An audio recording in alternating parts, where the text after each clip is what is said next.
7h39, l'atout Cham, le regard de Bertrand Chameroy sur l'actualité. Bonjour Bertrand. Bonjour Mathieu, bonjour à tous. Et ce matin, vous nous parlez entre autres de cinéma. Oui, traditionnellement, le jour des sorties, c'est le mercredi, mais vu que ça n'existe plus, j'ai décrété que ce serait désormais le vendredi.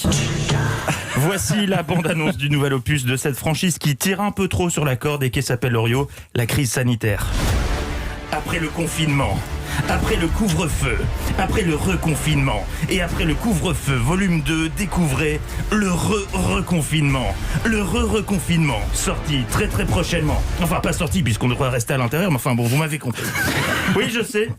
Vous vous dites que c'est peut-être l'opus de trop, mais après tout, on a bien eu droit au Bronzé 3, donc pourquoi pas le reconfinement. Alors, excusez-moi, d'où est-ce que vous tenez cette info, Bertrand ? Eh bien Mathieu, c'est grâce à mon dernier achat coup de cœur, la Polybox.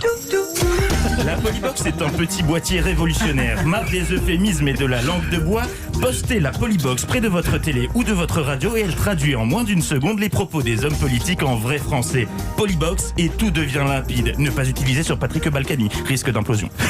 J'ai donc testé ma Polybox pour traduire Emmanuel Macron qui discutait hier avec des étudiants de Paris-Saclay dans l'Essonne. Les prochaines semaines, je vais être honnête avec vous, vont être assez dures. Préparez les stocks de PQ et de pâtes, on va reconfiner. Ouais, ça marche bien cette Polybox, allez une autre. Je ne pourrai pas rouvrir tout de suite les bars.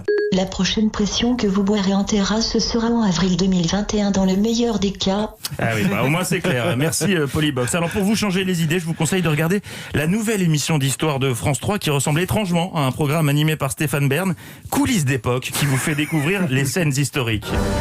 Cette semaine, vous découvrirez l'épopée d'Hervé Comptable mangeant une bavette frite le midi avec ses collègues de bureau dans un restaurant. Partage d'addition, serveur qui ne prend pas la carte en dessous de 35 €. Découvrirez également les bars, ces lieux chaleureux dans lesquels femmes et hommes se réunissaient entre amis après 18h pour se vider la tête. Nous vous emmènerons aussi au théâtre, en concert et au cinéma, ces salles obscures qui projetaient des chefs-d'œuvre, mais également le baltringue de Vincent Lagaffe. Le tout rythmé par les témoignages de nos historiens.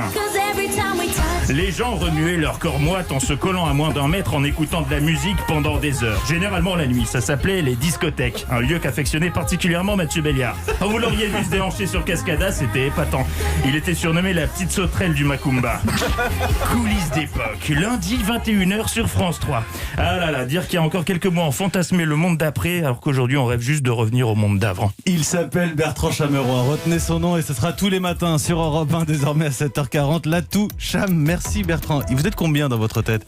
Trop nombreux. Trop nombreux, mais il en faut en même temps pour pouvoir écrire pour le matin et pour Philippe Vandel. À 10h05, on vous retrouve tous les jours évidemment dans Culture Média avec Eva Rock, Philippe Vandel.